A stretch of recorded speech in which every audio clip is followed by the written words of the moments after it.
And we are live again with another Snappy Chat 2 years later. I'm still doing them almost every week, and it's super exciting. I still love it. I'm Christine Bell. I'm a customer strategist. If you don't know me, please check out my LinkedIn page and you can find out more. And if you want to have a chat, I'm always happy to have a chat too. But today we're here to talk about all the things that we feel challenged by in business, because we all have the same challenges, building businesses, a startup, founders, etc. We all go through many of the same challenges, and it can get really, really lonely. So this is why I started these Snappy Chat with wonderful founders and business owners and startups about what we can learn from each other. And I'm so excited. I have the wonderful Janice on today. She's a personal development coach and a trainer as well, in all things around confidence, trust, etc. And she'll tell you more about that just now. And we're going to have a fabulous conversation around challenges she's faced and also what we can learn from it. And hopefully I'm sure there'll be some self-reflection in there too. I have no doubt about it. So I'm super excited to have you here. Thank you so much for being here, Janice. Thank you, Christine. I'm excited. I didn't know anything about you till last week, and here we are, excited to talk. Exactly. And I'm so excited. We have my wonderful friend. Have you met Royce Blake yet? He's also in the Hounds of Business community. Just today, an introduction. Yeah. Wonderful. You're going to have a chat with him because he is just fantastic, and he's a fantastic marketing specialist and also a copywriter. And we also got the wonderful Yolanda here. I so appreciate you. She always shows up. She's like so good at showing up, and we appreciate those people who care to support each other. Yeah, because it gets a little bit lonely out there sometimes in business.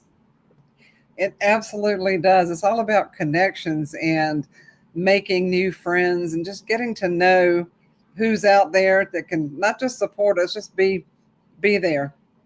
Exactly. So tell us a little bit more about what you do, because when we had a chat last week, I just loved everything you were about. So let's let everyone hear it.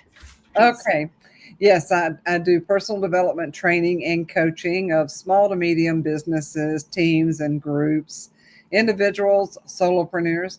I work with people on the basis of utilizing a platform called Path Elements.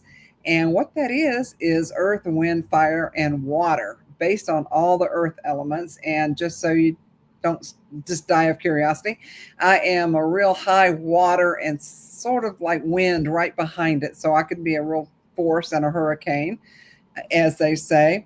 Probably not a good word coming up this time of year, but in any case, I do work with a variety of industries and help them improve their trust building, communications, as well as some of the basic, I guess, organizing, writing, things like that. And I customize everything, Christine.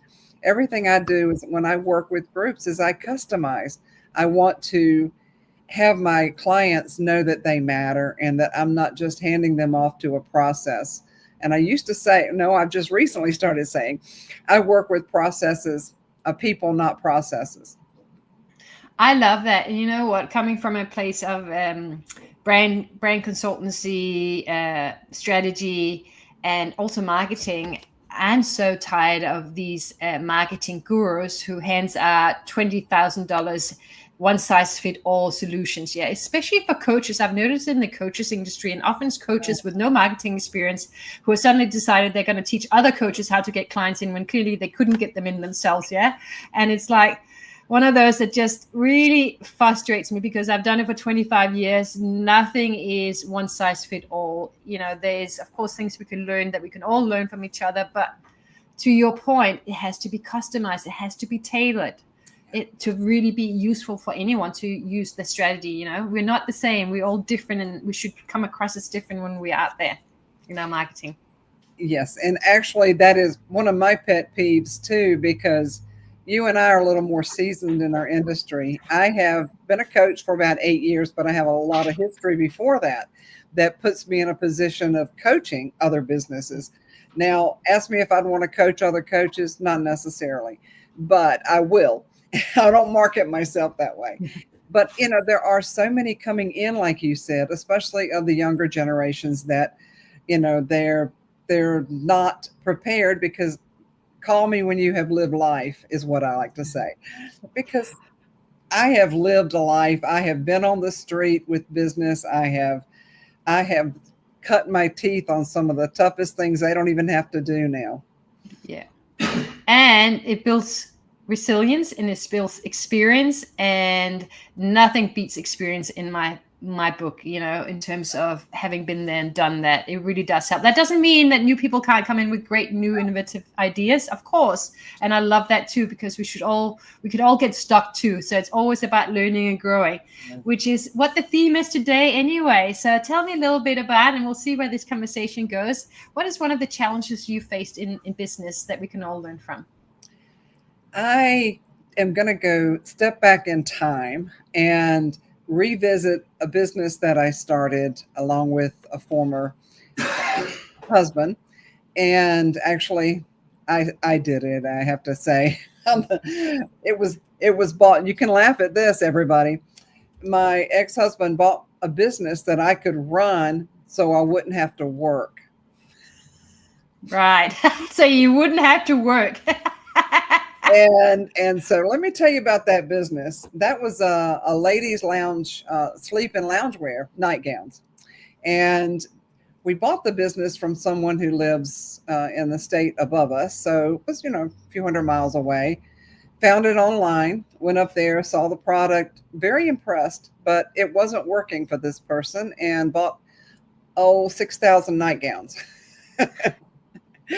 Well, that immediately put me in the throes of learning. I was somewhat familiar with eBay, but yeah, he was only selling on eBay and a very limited website. So I had to go in and face challenges of getting a website set up, putting product on there, shipping, handling, all that goes with all that. Now, I had a lot of experience in sales, marketing, and customer service. However, I had never ever stepped into this arena of online sales.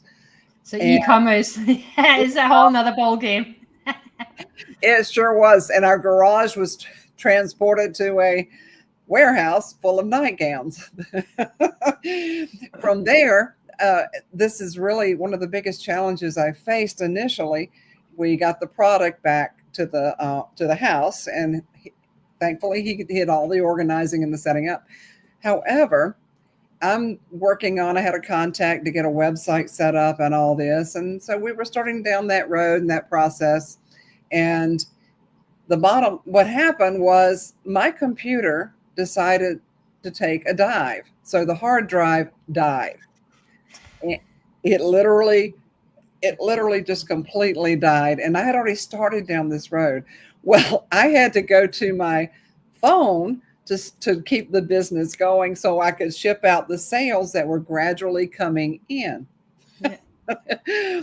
6 weeks without the computer. I don't know why. Oh, wow. Yeah, 6 weeks. And finally, when I got it back on there, I was selling okay. And I decided to take on the big A and get on Amazon. Well, let me give anybody and everybody who thinks they can just jump on Amazon a word of warning. It doesn't happen like that.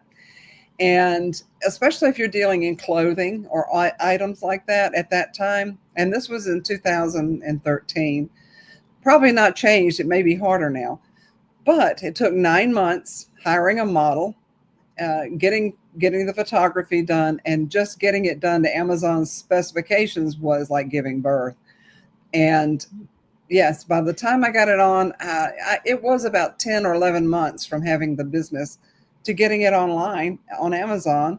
But I have to say, all the challenges in there gave me time to network and meet people, start getting used to setting up shows.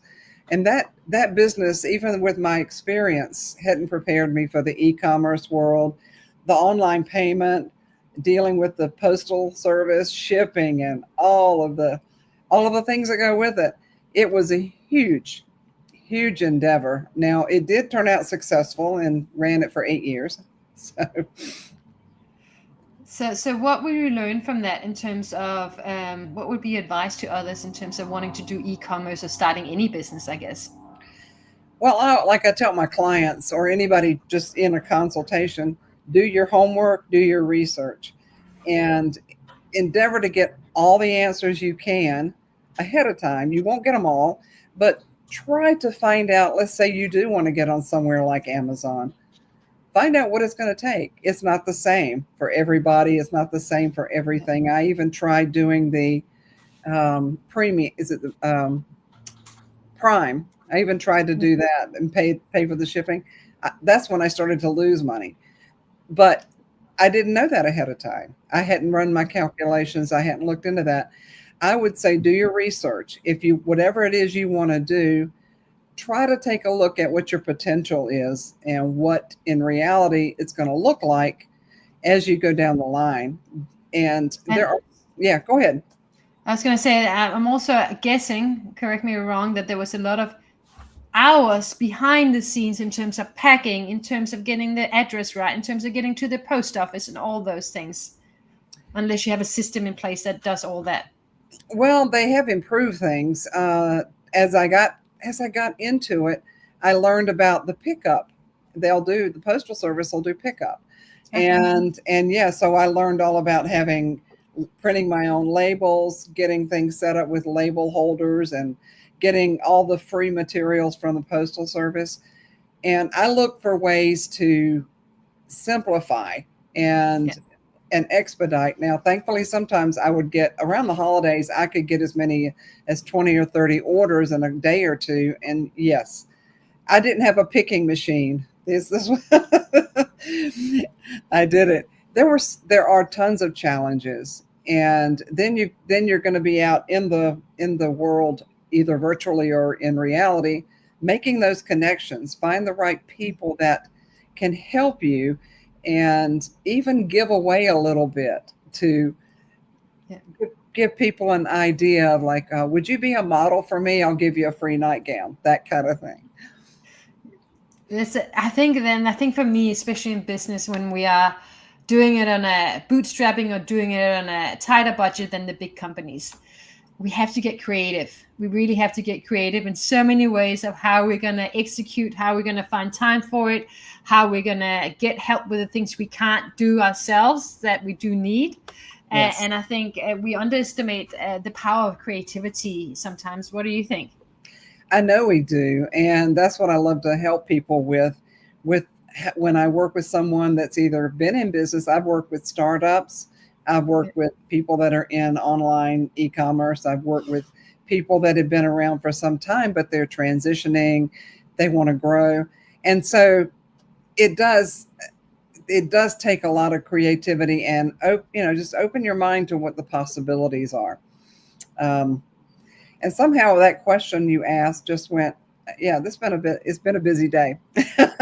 That's all good. I was talking about why creativity is underestimated, and we definitely need it. Yeah, we do.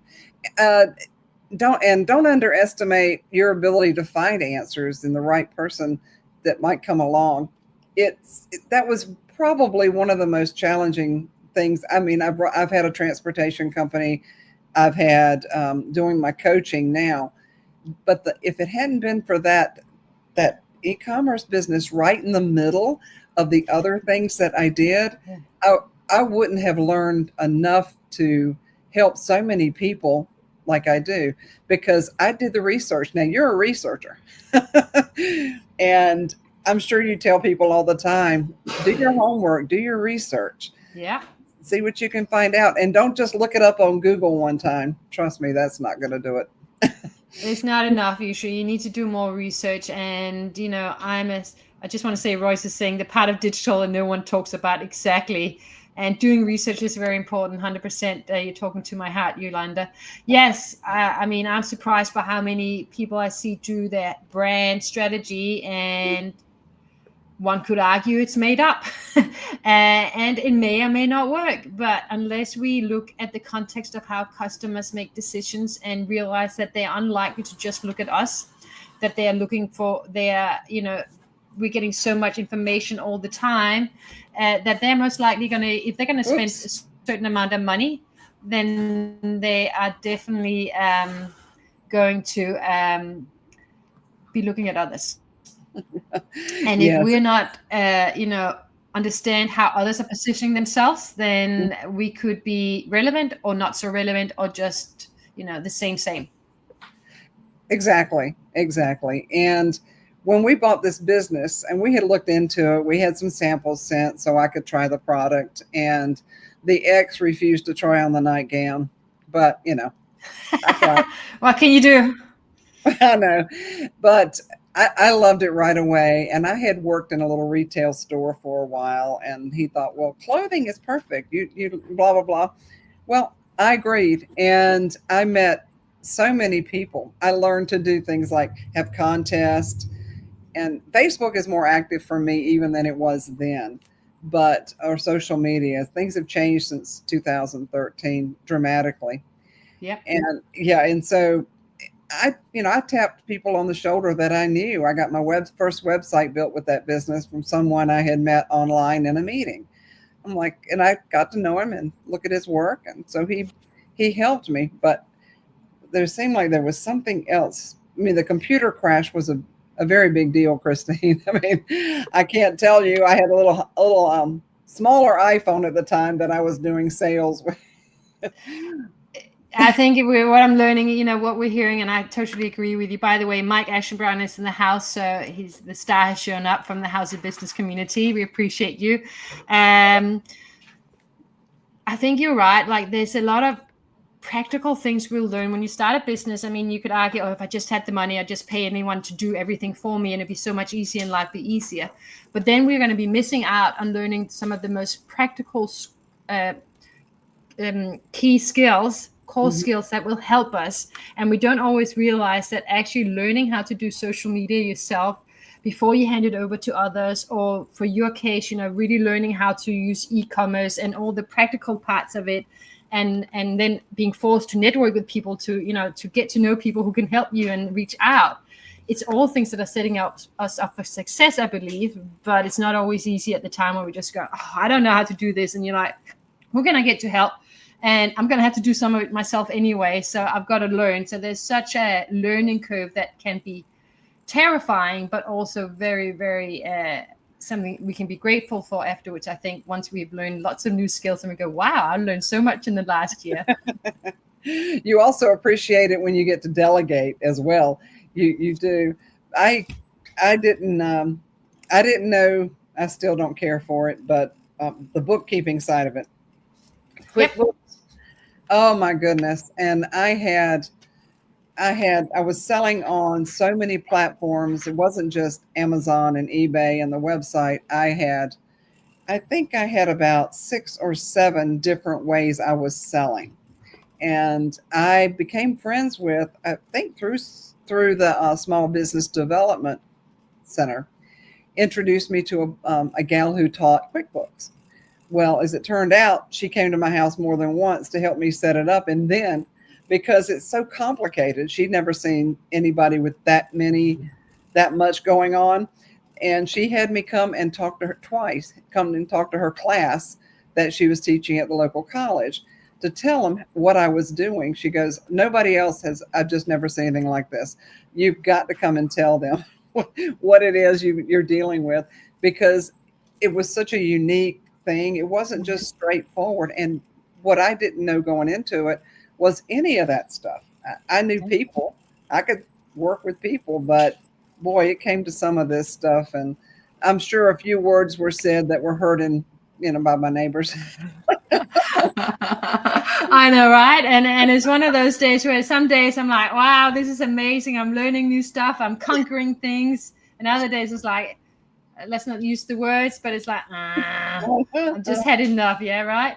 And I think we all go through, and it's part of the experience, and it's part of what will help us get better at it. And when we do hand over to others, we actually have an idea about the most basic of our business. So we're still in control. And I think that's really important, to stay in control to some extent of our business. So we don't end up in a place where we have no clue what's going on and someone else is taking a direction we may or may not enjoy at all. And I think for me, it comes back to what you also actually do in your business now, helping businesses, because it takes confidence, right? Yes, absolutely. Thank you for that little prompt. I am a writer as well. I think we discussed that. And I do a couple things. I started out with a book that is a bunch of my blogs. Actually, I put 90 blogs into a journal and called it Courage, Confidence, and Connections Journal, which is available to buy. A little plug there. And last year, it came to mind right at the end of the year as I was starting to get people to interview just to do it. I thought, oh, wait a minute, this is supposed to be a podcast. And so my basis for what I do in business and in the podcast and writing is help people build their, bring up their courage so they can build their confidence. And then another part, which is one thing that we're all about, is making those connections. No, you've heard the saying, no man is an island. Well, no woman is either, even though we know we can do a lot.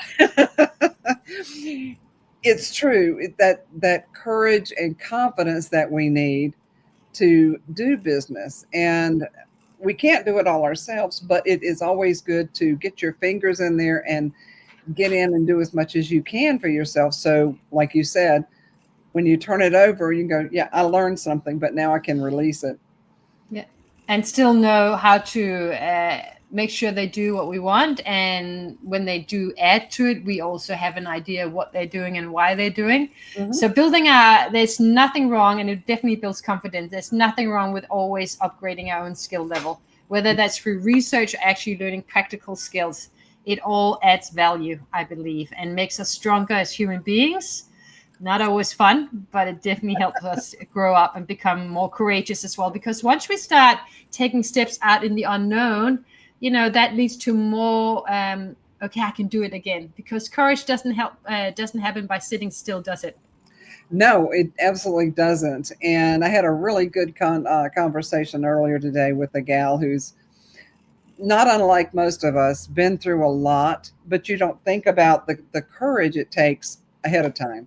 You can't plan some of this stuff that happens to us in life. And for me to just step into what I'm doing now, I got a lot of courage through things I had to walk through, things I had to deal with. And now another thing it does, it gives us good stories to tell. And I'm a storyteller by nature. I think I was a born storyteller. And so courage comes through doing.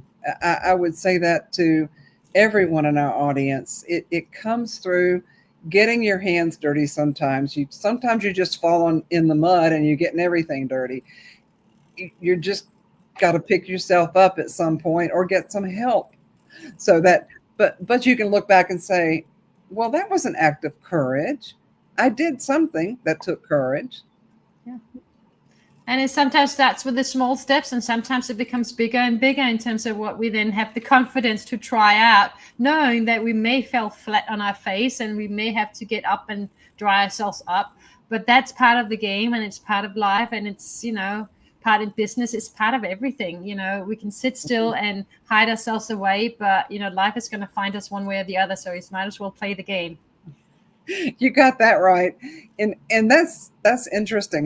My last blog I wrote a couple days ago is called Let the Games Begin.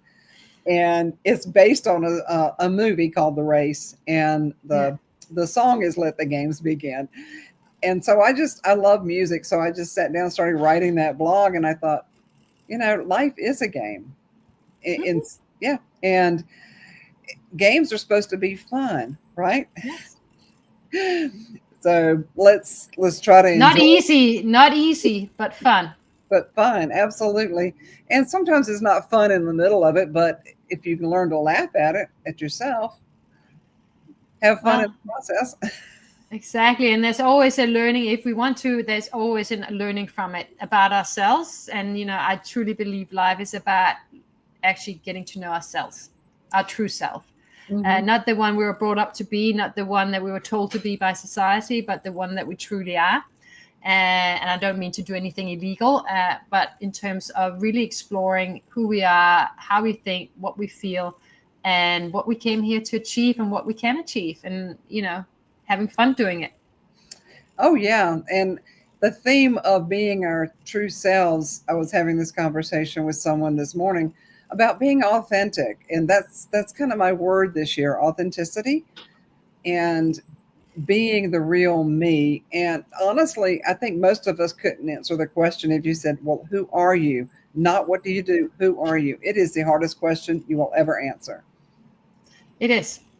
Because where do you start? Yeah. you can't say what you do. So that kind of, I'm a mom. No. And often we don't quite know, it's not like I'm easily defined. And, and I do believe life is a journey. It's not I came here and this is what I am. It's something that I'm growing into myself. Yeah, it is. And most recently in the last year, I've been looking through pictures of myself growing as a baby all the way through adulthood. I actually got pictures of myself from 2 years old and up sitting next to me so I can remind myself of who I used to be and where I am now. I love that. I do. And it's fun to look back at them. But, a lot of times, a lot of people deal with this, myself included, not loving yourself, not liking yourself. And I actually went through counseling for that, but that got covered. And she advised me to, and bring the next week, the little photo album of pictures of me from a baby to where I was then. And I went, oh man, really? Yeah. So I still go back and look at it and I go, I like you. You're okay. And some days, but gotta let go of that judgment. And I think a lot of us, not all of us, but a lot of us might have grown up, from parents who didn't think they were good enough because that's what they were told. Then they imprinted it on us. So we didn't believe we were good enough. And then we get to either continue that pattern or we get to change it by actually saying, hold on, I'm lovable. I am likable, not to everyone, but it's enough if I like me and if I love me. Yeah, actually, I have taught classes with women before, and their assignment after that, I think it was the first class, maybe the second one, was you are to go home. You're to look in the mirror and you're going to tell yourself every day until I see you again, I like you. And the eyes roll and the heads shake and I can't do that. I can't. I'm like, well, then don't come back. They all came back. It's hard. It's hard if you're if you don't know how to accept yourself and flaws and all. Yeah, and it's been one of my big challenges in life. But here I am on LinkedIn doing Snappy Chat now. And on that note, we're going to have to finish up. I could talk to you forever, but we'll do that offline. And thank you so much, Aishsuki. I hope I pronounced that correctly. I appreciate you being here. I agree. Exploring myself is difficult, but we have to have fun. Exactly. 100% agree. So thank you so much for being here. Before we finish, how can people reach out to you? Obviously, I have your LinkedIn details there, but how can people find you? Anything coming up, about your podcast, anything you want to share, please? Well, JaniceDebo.com. It keeps it pretty simple. I can be reached through there. I have my book on there, Courage, Confidence, Connection. So if you wanted to purchase that, you can do that. And if you buy a hard copy, I send it to you and I sign it and write something personal to you. Also, I do have I record 2 podcasts per week. And if someone's looking to be on podcast, or I'd love to be a guest on yours if you have one. But I am now scheduling podcast and would love to do that. Working on putting together panels as well. Christine will hear more about that later. In addition, I do workshops, and I do have one coming up April 8th, and it's going to be confidential. Now I forgot the name. Confident networking. Thank you. Very cool. Very cool. And we all got to get confident in networking because it's one of the most useful things ever is network with others. You never know what opportunities are out there. That's right. Absolutely. So those are the main things at this point. Connect with me on social media. I'm on most everything. I'm not on everything. Yet you can find me on my website. The easiest to send me a message and check out my blogs and all my podcasts. Well, I do need to update them. I've got a few on there, and I'm on YouTube, and you'll have all that information, I'm sure. So I have a YouTube channel called just Janice Debo. I think it's 7788 or 8877. But if you type me in, you'll find me. And the name of my podcast is Courage, Confidence, and Connections. And I love that name. That's such a fantastic theme. I could talk to this forever. So I'm very excited for being on your podcast in April as well and having more conversations. And please reach out to Janice here. We're going to finish up now. Thank you so much for being here. Thank you, Mike, for being here. Yolanda, thank you for always being here. Royce as well. And Isuki, I hope I pronounced that correctly, appreciate you too. And everyone else who's watching in the background, we appreciate you. Thank you so much. It was great to chat to you. Thank you, Christine.